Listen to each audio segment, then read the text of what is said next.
लद्दाख जल रहा है। जहां एक तरफ लद्दाख आग की लपटों में जल रहा है, वहीं दूसरी तरफ सोनम वांगचुक को झूठे केस में फंसाकर अरेस्ट कर लिया गया। सोनम वांगचुक के खिलाफ जब सरकार को कोई पुख्ता सबूत नहीं मिले तो उन्होंने 3 इडियट मूवी को ही बदनाम कर दिया। सोनम वांगचुक गांधी जी के मार्ग पर चलते थे और ये शायद उनकी सबसे बड़ी भूल थी।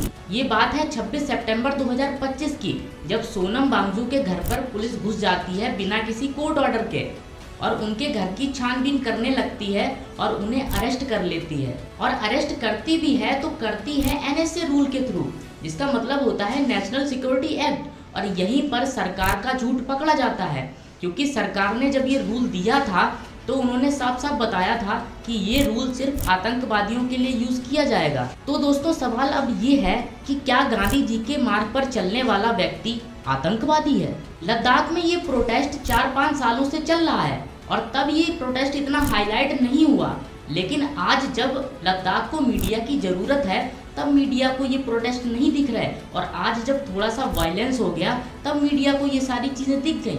लेकिन शायद हम भूल जाते हैं कि मीडिया भी सरकार का एक पाला हुआ चमचा है। वो कहेगा तभी वो भौंकेगा और वो कहेगा तभी वो काटेगा, वरना तो ये मीडिया यही दिखाती रहेगी कि आज वो टीम जीती, आज ये टीम जीती। लेकिन जैसे ही थोड़ा वायलेंस हुआ, मीडिया वाले जाग गए और बोले कि भैया अब तो TRP मिलेगी, अब तो हमें प्रोटेस्टर्स को बदनाम करने का मौका मिलेगा। दोस्तों, पहला प्रोटेस्ट शुरू हुआ सितंबर 2020 में और फिर सरकार ने इसको बंद कराने के लिए चाल चली और अमित शाह को आगे किया और कहा कि आप हमारे पास आइए, हम बैठकर बात करते हैं, आप इस प्रोटेस्ट को यहीं बंद कर दीजिए। लेकिन फिर कुछ नहीं हुआ। फिर प्रोटेस्ट हुआ नवंबर 2022 में और फाइनली फिर प्रोटेस्ट हुआ 2023 में, जिसमें सोनम वांगचुक जो हैं वो हाईलाइट हो गए।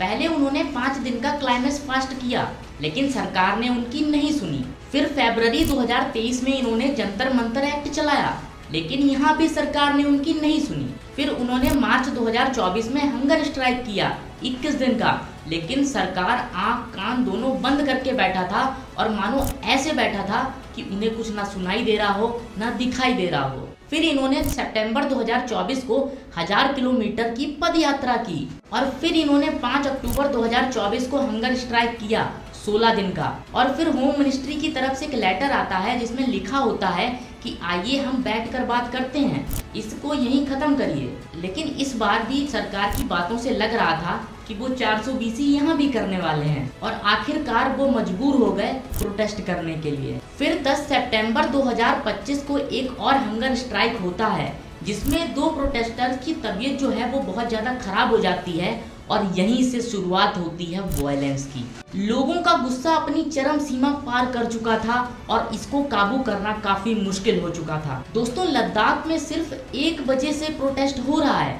उनकी मांगे हैं कि उन्हें 6th शेड्यूल में ही रखा जाए। ये शेड्यूल आर्टिकल 244 के तहत दिया गया था, जिसमें जनजातीय क्षेत्रों में जिला परिषदों ADCS का गठन करती है, जिन्हें कुछ न्यायिक और वित्तीय शक्तियां दी जाती हैं। इन परिषदों को जन, भूमि और जल मार्ग जैसे विषयों पर कानून बनाने का अधिकार होता है। लेकिन प्रोटेस्ट करने वाले लीडर सोनम वांगचुक को सरकार ने जेल में डाल दिया और सोचा अगर इनको जेल में डाल देंगे तो ये प्रोटेस्ट यहीं हल्का हो जाएगा। लेकिन वो पलड़ा उन्हीं पर भारी हो गया। अब ये प्रोटेस्ट और ज्यादा भयंकर रूप ले चुका है। और दोस्तों, शेयर करिए इस वीडियो को, क्योंकि अगर आज आपने सच्चाई और अच्छाई का साथ नहीं दिया तो आने वाले समय में ये भ्रष्ट नेता देश को नोच कर खा जाएंगे।